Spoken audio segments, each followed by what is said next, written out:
여러분 안녕하세요. 이번 시간에는 큰 수의 법칙이라는 것에 대해서 한번 알아보겠습니다. 큰 수의 법칙이라는 게 과연 무엇인지 교과서의 110페이지부터 111페이지에 나와 있는 내용입니다. 자, 먼저 어떤 상황을 설정할 거냐면요. 저기 쓰여진 대로 변수 x를 한 개의 주사위를 던졌을 때 1의 눈이 나오는 횟수를 한 번 던진 게 아니네요. 한 개의 주사위를 n번 던졌을 때 1이 눈이 나오는 횟수를 변수 x로 놓은 상황입니다. 이런 상황에서 각각의 값들을 조사한 표가 이렇게 주어져 있죠. 저 y축은 이러한 변수에 대한 확률 질량 함수가 되고 x축은 이때의 1의 눈이 나온 횟수인 x값을 의미합니다.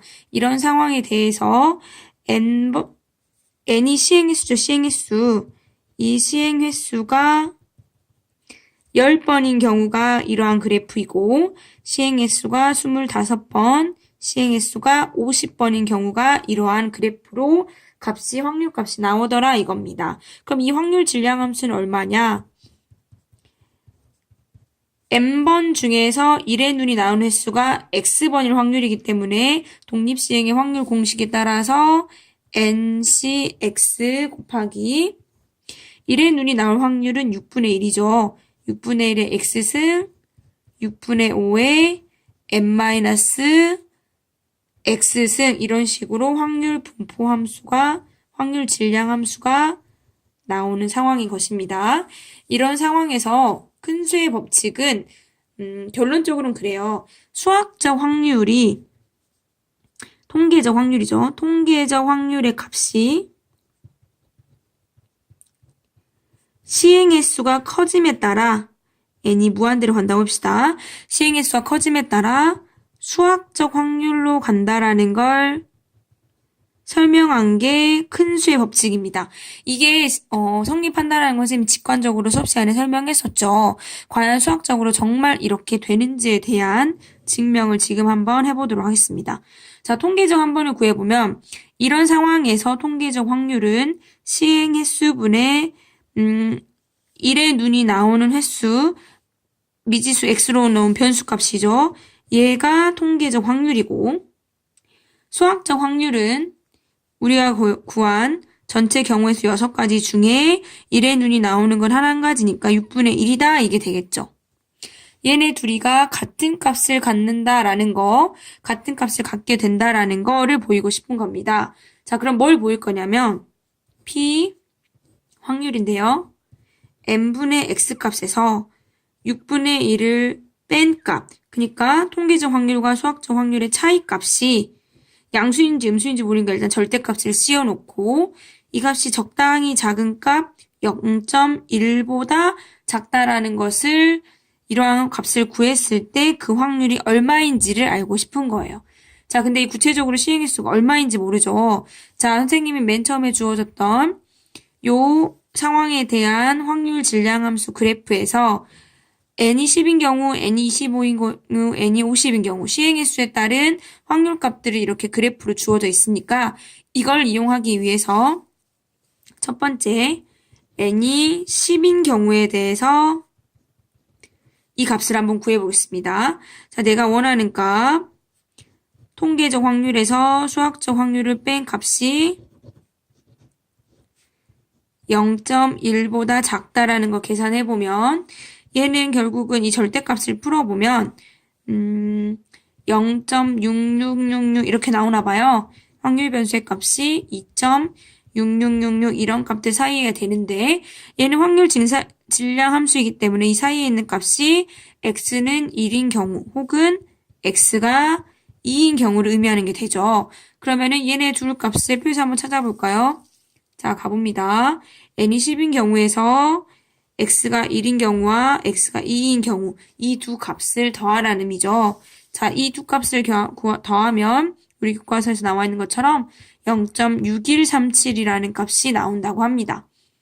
자, 그러면 만약에 n이 10인, 시행횟수가 10번인 경우에는 이런 값이 나왔는데 시행횟수를 늘려본다면 어떻게 될까라는 걸 계속해서 계산해 보겠습니다. n이 25일 때도 우리가 그래프로 이미 계산해 놓은 값이 있기 때문에 통계적 확률에서 수학적 확률을 뺀 값이 적당히 작은 값 0.1보다 작은 값, 이 확률이 얼마가 되느냐 계산을 해보면, 얘도 계산을 해보면 P가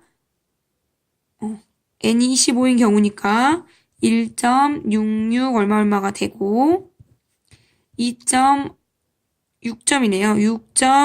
6.6666 얼마가 된다고 합니다. 그럼 이 사이에 있는 변수 x에 해당하는 거는 x가 2인 경우, x가 3인 경우 쭉쭉 더해서 x가 6인 경우까지 가능하죠. 자, 이 경우를 또 내가 구해놓았던 표에서 찾아보면 시행액수가 25인 경우 2부터 3, 4, 5, 6까지 이 값들을 전부 더하라는 소리죠. 자, 이 값들을 실제로 계산을 해보면 0.8279라는 값이 나온다고 해요. 그럼 아까 구했던 시행횟수가 10번일 때의 이 값보다 시행횟수가 25로 늘렸더니 값이 좀 더 커진 걸 볼 수 있죠. 자, 아직 1번 하기에는 조금 이른감이 있기 때문에 세 번째 이번에는 시행횟수를 50까지 늘려보겠습니다.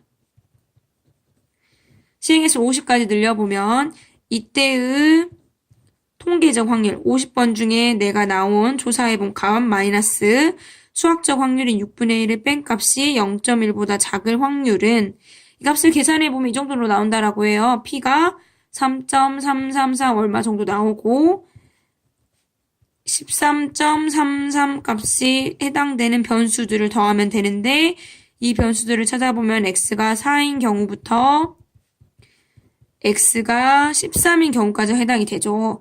또 이 해당되는 값들 계산하기 위해서 위에 표에서 계산을 해보면 시행횟수가 50인 경우에서 x가 4인 경우부터 해가지고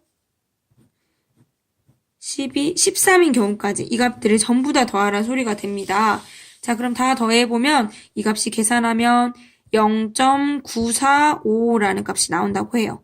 자, 보면 어떠세요? 시행횟수가 10번일 때는 0.6에 가까운 값, 시행횟수를 25로 늘렸더니 0.8279라는 더 큰 값이 나왔었고, 시행횟수를 50까지 늘렸더니 0.945라는 더 큰 값이 나오죠. 자, 이런 식으로 시행횟수를 점점 더 크게 무한히 많은 값까지 늘리면 이 확률값이 우리가 지금 계산한 통계적 확률과 수학적 확률 사이의 값이 적당히 작은 값 0.1보다 작다라는 이런 확률이 이 값 자체가 1에 가까워진다고 해요. 1에 가까워진다. 이 내용이 바로 우리가 지금 말하고 있는 큰 수의 법칙입니다. 이 큰 수라는 게 여러분 시행의 수를 크게 늘려서 많은 수만큼 해봤다 이런 뜻이에요. 자, 그래서 큰 수의 법칙은 시행의 수 n을 여기다 쓸게요. 시행의 수 n을 무한히 많이 늘리면 한없이 큰 값에 크게 시행의 수를 늘리면 통계적 확률과 수학적 확률 사이의 값이 적당히 작은 값 h라고 할까요? 적당히 작은 값 h, 얘는 임의의 작은 값 양수인 h라고 나온 겁니다. 이 작은 값의 확률이 1에 가까워진다. 이게 큰 수의 법칙이 의미하는 거예요. 그럼 여러분 이 값이 1에 가까워진다는 게 무슨 뜻이냐면 자, 여러분 이 임의의 양수 h를 내가 굉장히 작은 값으로 찾는 거예요. 0.0000001, 0.000000001 정도로 굉장히 작은